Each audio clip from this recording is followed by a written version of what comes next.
Hello friends, നല്ല മഴ, തണുപ്പ്, വല്ലാത്തൊരു ക്ലൈമറ്റ്. എന്തായാലും ഈ വീട് ഇത്തിരി മൂടി നിൽക്കണ കാരണം കൊണ്ട് അത്ര ഗ്ലാമറായിട്ട് തോന്നുന്നില്ല കേട്ടോ എനിക്ക് ഈ വീഡിയോയിൽ. നേരിട്ട് കുറച്ച് വെയിലുള്ള സമയത്ത് കാണാൻ അടിപൊളിയാണ്. വീടിൻ്റെ പ്രത്യേകത എന്ന് പറഞ്ഞാൽ സിമ്പിളാണ് നിൽക്കുന്നത്. വളരെ നല്ല ലാൻഡ് വാല്യൂ ഉള്ള ഒരു റെസിഡൻഷ്യൽ ഏരിയയിൽ ബഡ്ജറ്റിൽ ഒതുങ്ങാവുന്ന ഒരു 3 ബെഡ്റൂം വീട്, സിമ്പിളായിട്ട് പറയുകയാണെങ്കിൽ. ഇനി അതല്ല, നമുക്ക് ഈ വീട്ടിൽ എന്തൊക്കെ കാര്യങ്ങൾ ഇനി ചെയ്യണം, കുറച്ചും കൂടി ലക്ഷറി ആയിട്ട് എന്തൊക്കെ ചെയ്യണം, അത് ചെയ്തു തരാൻ ഓണർ റെഡിയാണ്. നിലവിലത്തെ സാഹചര്യം നോക്കിക്കഴിഞ്ഞാൽ നമുക്ക് 4 ചുറ്റും മതിൽ, ഗേറ്റ്, 2 കാർ പാർക്ക് ചെയ്യുന്ന സ്പേസ് ഉണ്ട്. കിണർ നമ്മൾ കണ്ടു, അടിപൊളി വെള്ളമാണ് അവിടെ.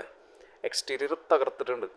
പിന്നെ അകത്തേക്ക് വരുമ്പോൾ നമ്മൾ പറഞ്ഞ പോലെ ഓവറായിട്ടുള്ള ഡിസൈൻസ് ഒന്നുമില്ല. വലിയൊരു ലിവിങ് ഹാള്, അതിനേക്കാൾ വലിയൊരു ഡൈനിങ് ഏരിയ, നൈസായിട്ടുള്ള ഒരു കിച്ചൺ, വർക്ക് ഏരിയ, അവിടെ ഒരു കോമൺ വാഷ്റൂം വരുന്നുണ്ട്. 3 സ്പേഷ്യസ് ആയിട്ടുള്ള ബെഡ്റൂംസ്, അറ്റാച്ച്ഡ് വാഷ്റൂമോട് കൂടിയിട്ട്. അതുപോലെ മുകളിലൊരു അപ്പർ ലിവിങ് ഹാൾ വരുന്നുണ്ട്. ഭംഗിയുള്ളൊരു ബാൽക്കണി ഏരിയ, ഒരു ഓപ്പൺ ടെറസ് ഏരിയയാണ് നിലവിലുള്ളത്. എന്നിരുന്നാലും നമ്മൾ നോക്കിക്കഴിഞ്ഞാൽ ഇവിടുത്തെ ഒരു സ്ഥലവില എന്ന് പറഞ്ഞാൽ ഹൈ തന്നെയാണ്. ടോട്ടൽ 4.5 സെൻറ്റ് സ്ഥലം, 1400 സ്ക്വയർ ഫീറ്റാണ് വീട് വരുന്നത്. നിലവിലത്തെ റേറ്റിൽ 52 ലക്ഷമാണ് ചോദിക്കുന്നത്. ലൈറ്റായിട്ട് വില കുറയും എന്ന് പറഞ്ഞിട്ടുണ്ട്.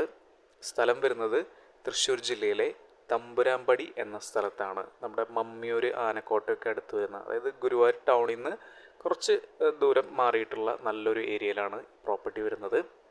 അപ്പോൾ ഇത്തരത്തിൽ ഈ ഒരു ഭാഗത്ത് നല്ലൊരു വീട്, നല്ലൊരു റെസിഡൻഷ്യൽ ഏരിയയിൽ നല്ലൊരു ബഡ്ജറ്റിൽ ഒതുങ്ങാവുന്ന വീട് നോക്കുന്നവർ ഒന്ന് കണ്ടോളൂ. അടിപൊളിയാണ്. ഈ ഒരു സ്ട്രീറ്റിൽ ഇനി 2 വീടേ വരാനുള്ളൂ, ബാക്കിയൊക്കെ ഫില്ലാണ്. അപ്പോൾ കൂടുതൽ കാര്യങ്ങൾ അറിയാനായിട്ട് തീർച്ചയായിട്ടും നമ്മളെ വിളിക്കുകയോ വാട്സപ്പ് ചെയ്യുക. ഒരിക്കൽ കൂടി വീഡിയോ കൊണ്ടുവന്നതിന് നന്ദി. Thank you for watching. നല്ലൊരു ദിവസം ആവട്ടെ. Take care.